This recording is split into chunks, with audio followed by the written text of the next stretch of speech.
લક્ષ્ય ન્યૂઝ, એક નજર, એક લક્ષ્ય। કલોલમાં સસ્તા અનાજની દુકાનદારો અચોક્કસ હડતાલ પર વૈકલ્પિક માંગણીઓ અને કમિશન વધારાની માંગ સાથે મામલતદારને આવેદનપત્ર અપાયું। કલોલ શહેર અને તાલુકામાં સસ્તા અનાજની દુકાનદારો દ્વારા આજે અચોક્કસ મુદતની હડતાલનો આરંભ કરવામાં આવ્યો છે। સમગ્ર ગુજરાતભરમાં ફરપ્રાઇઝ શોપ દુકાનદારો પોતાની વિવિધ માંગણીઓને લઈને હડતાલ પર ઉતર્યા છે।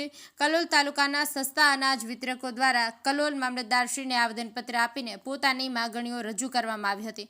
દુકાનદારોના જણાવ્યા મુજબ જાહેર વિતરણ પદ્ધતિ હેઠળ તેમની ફરજો સતત વધી રહી છે, પરંતુ કમિશનમાં વર્ષોથી વધારો કરવામાં આવ્યો નથી। જો સરકાર તાત્કાલિક સકારાત્મક નિર્ણય નહીં લે તો હડતાલ ચાલુ રહેશે અને ભવિષ્યમાં આંદોલન વધુ તીવ્ર બનશે। દુકાનદારોએ આશા વ્યક્ત કરી છે કે સરકાર હાલની પરિસ્થિતિને સમજશે અને તાત્કાલિક ઉકેલ લાવશે, જેથી તેઓ ફરી સેવા કાર્ય શરૂ કરી શકે। લક્ષ્ય ન્યૂઝ, સંજય નાયક।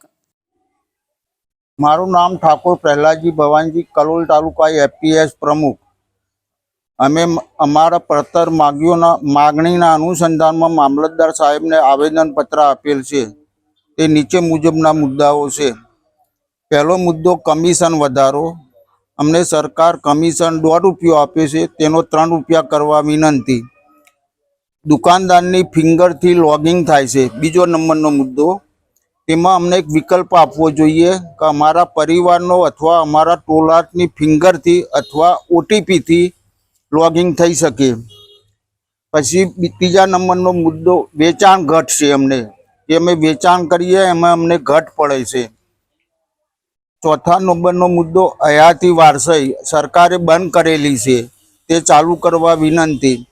અને મરણ પછી જે વારસાઈ થાય છે તેમાં સરકારે 12મું ધોરણ ભણેલો હોય તો જ વારસાઈ થાય, નકર ના થાય।